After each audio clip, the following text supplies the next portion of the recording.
ఎవరి వాస్తవానికి వాళ్ళే సృష్టికర్తలు, స్థితికర్తలు, లయకర్తలు. ఇప్పుడు మనం ఖమ్మం వచ్చాము 2 రోజుల ఆధ్యాత్మిక శాస్త్రవేత్తల సదస్సు. ఎవరి వల్ల వచ్చారు మీరు?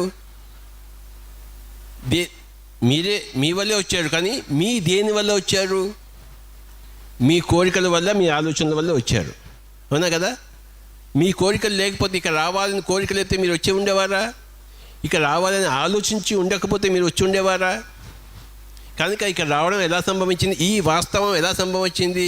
ఇక్కడ ఉన్న ప్రతి ఒక్కరికి వెళ్ళాలి, ఖమ్మం వెళ్ళాలి. సరే, ఇక్కడ రాని వాళ్ళందరి వాస్తవం అలా ఎందుకు ఉంది? వాళ్ళు ఏం పోతాంలే, ఖమ్మం చాలా దూరం, అక్కడ పోయినా మనకు తెలిసిందే వాళ్ళు చెప్తాడు. ఎవరి వాస్తవానికి వాళ్ళు సూచుకుని నాకు తెలుసు కదా. కనుక వాళ్ళ కోరిక లేనప్పుడు, ఆలోచనప్పుడు రారు వాళ్ళు.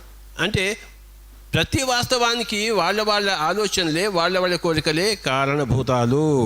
Create your own reality through your choices, through your words, through your concepts, through your desires, through your wantings. You create always your reality, whatever it is, wherever you are. నువ్వు ఏ లోకంలో ఉన్నా కూడాను, ఏ స్థితిలో ఉన్నా కూడాను, నీ వాస్తవానికి నువ్వే సృష్టికర్తావు, స్థితికర్తావు, లయకర్తావు. ఈ విషయం, ఈ స్టేట్మెంటే స్పిరిచువల్ సైన్స్ అనబడుతుంది.